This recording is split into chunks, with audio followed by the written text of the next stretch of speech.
Hi friends, welcome to Kousi's book. பறவைகள்னாவே நம்ம எல்லாருக்கும் ரொம்ப பிடிக்குங்க. இந்த உலகத்தில் கிட்டத்தட்ட 10,000 வகையான பறவை இனங்கள் இருக்கிறதா கண்டுபிடிச்சிருக்காங்க. இதில் ரொம்ப அழகான பறவை எது அப்படின்னு கேட்டால் ஒருத்தரும் ஒன்று சொல்லுவோம். அது மாதிரி தனித்துவம் மிக்க உலகத்துலேயே ரொம்ப அழகான டாப் 5 பேர்ட்ஸ் பற்றி தான் இந்த வீடியோவில் பார்க்க போகிறோம்.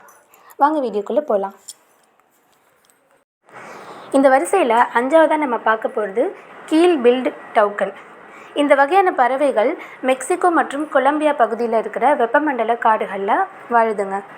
இந்த பறவையோட அழகு பார்த்திங்க அப்படின்னா ரெயின்போ மாதிரி கலர்ஃபுல்லாக இருக்கிறதுனால இதை ரெயின்போ பில்டு டவுக்கன் அப்படின்னு சொல்கிறாங்க. தமிழில் இதை வானவில் அழகு தூக்கான் அப்படின்னு சொல்லுவாங்க. இந்த பறவைகள் பொதுவாக பழங்கள், பூச்சிகள் மற்றும் சிறிய வகை பறவைகளை சாப்பிடும். இந்த பறவையோட அழகு பார்த்திங்கன்னா கிட்டத்தட்ட 12லேருந்து 15 சென்டிமீட்டர் வரைக்கும் இருக்கும். அதாவது இதோட உடம்பில் 1/3 பங்கு இருக்குமா. இந்த பறவைகள் பொதுவாக மரத்தில் இருக்கிற துளைகளில் தான் வாழும். அதோட கூட்டமாக தான் வாழுங்க.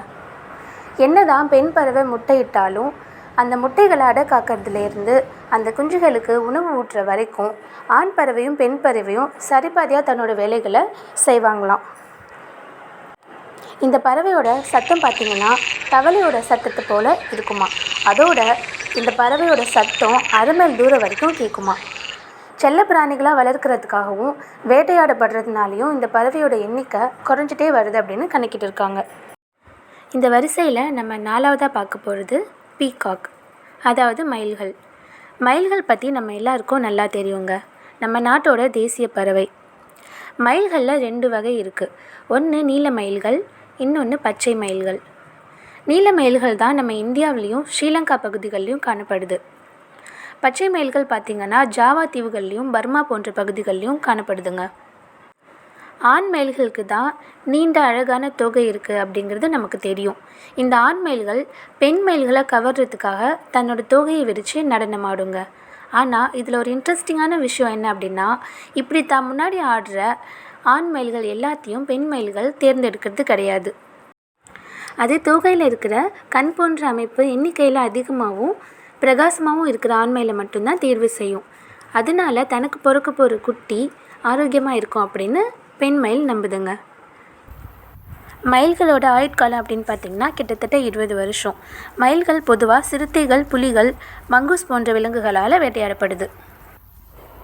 அடுத்ததாக இந்த வரிசையில் நம்ம பார்க்க போகிறது ஃப்ளமிங்கோ. ஃப்ளமிங்கோவை தமிழில் செங்கால் நாரை அப்படின்னு சொல்கிறாங்க. இந்த பறவைகள் பொதுவாக நீர் பறவைகள். அதனால் நீர்நிலைகள் சார்ந்த பகுதிகளில் தான் இது காணப்படுது. இது அமெரிக்கா, ஆப்பிரிக்கா, ஐரோப்பா மற்றும் ஆசிய கண்டங்களில் காணப்படுதுங்க. இந்த ஃப்ளமிங்கோ பறவைகளில் 6 வகையான இனங்கள் இருக்குது. இதில் கிரேட்டர் ஃப்ளமிங்கோ அப்படிங்கிற இனம் கிட்டத்தட்ட 4.7 அடி உயரம் வரைக்கும் வளரக்கூடுமா. இந்த பறவைகள் பிங்க் கலரில் பார்க்குறதுக்கு ரொம்பவே அழகாக இருக்கும். ஆனால் இந்த நிறம் இந்த பறவைகளுக்கு இயற்கையாகவே கிடைக்கிறது இல்லைங்க. இந்த பறவைகள் நீரில் இருக்கிற சிகப்பு நிற நிறமி கொண்ட ஒரு வகையான ஆல்காக்களை சாப்பிட்றதுனால தான் இந்த நிறம் கிடைக்குது அப்படின்னு கண்டுபிடிச்சிருக்காங்க. ஒருவேளை இந்த ஆல்காக்களை இந்த பறவைகள் சாப்பிட்றது நிறுத்திடுச்சுன்னா கொஞ்ச நாள்லேயே அதோட கலர் மாறி அது வெள்ளை நிறமாக மாறிடுமா. அதனால் இந்த பறவையோட நிறம் அப்படிங்கிறது அந்த பறவை சாப்பிட்ற ஆல்காவோட அளவை பொறுத்ததுங்க. இந்த ஃப்ளமிங்கோ பறவைகள் வருடத்திற்கு ஒரே ஒரு முட்டை தான் இடுமாங்க. அதோட தன்னோட துணையை அது ஒரு முறை தேர்ந்தெடுத்ததுக்கு அப்புறமா கடைசி வரைக்கும் அது கூடயே தான் வாழுமாங்க. இந்த பறவைகள் பொதுவாக தன்னோட எதிரிகிட்டேருந்து காப்பாற்றிக்கிறதுக்காக எப்போதும் கூட்டமாக தான் வாழ்வாங்க. இந்த வரிசையில் நம்ம 2வதாக பார்க்க போகிறது ஸ்கார்லெட் மாக்கா. இதோட தமிழ் பெயர் ஐவண்ண கிளி. கிளிகள் இனத்திலேயே ஸ்கார்லெட் மாக்கா தான் ரொம்ப பெரிய பறவைங்க. இந்த பறவைகள் அமேசான் மலைக்காடுகளில் காணப்படுது. இந்த பறவையோட உணவுகள் அப்படின்னு பார்த்திங்கன்னா பழங்களும் விதைகளும் மட்டும்தான். ஸ்கார்லெட் மாக்காவோட ஆயுட்காலம் கிட்டத்தட்ட 70லேருந்து 80 வருஷங்க. இந்த பறவைகள் 3 அடி உயரம் வரைக்கும் வளரக்கூடியது. இந்த பறவை தன்னோட எதிரி கையில் மாட்டிக்கிச்சுன்னா தன்னோட ரெக்கையால் அந்த எதிரியை அடிச்சிடுங்க. அந்த கன நேரத்தில் எதிரிக்கிட்டேருந்து தப்பிச்சு பறந்து போயிடுமா. எல்லா கிளிகள் போலவே ஸ்கார்லெட் மாக்காவும் மனிதர்கள்கிட்ட ரொம்பவே அன்பாக பழகுங்க. அதோட நம்ம என்ன பேசுகிறோமோ அதை திருப்பி பேசுகிற தன்மையும் இதுக்கு இருக்குது. இந்த பறவைகள் ரொம்ப அழகாக இருக்கிறதுனாலையும் மனிதர்கள்கிட்ட அன்பாக பழகுறதுனாலையும் இதை செல்லப்பிராணியாக வளர்க்குறதுக்கு அதிகமாக பிடிக்கிறாங்கங்க. இதனாலையும் இதோட எண்ணிக்கை குறைஞ்சிட்டே வருது. இந்த வரிசையில் முதல் இடத்துல இருக்கிறது கோல்டன் பெஷண்ட். இதை தமிழில் பொன்னிற பெருஞ்செம்போத்து அல்லது சீன பெருஞ்செம்போத்து அப்படின்னு சொல்கிறாங்க. இதோட தாயகம் சீனா தாங்க.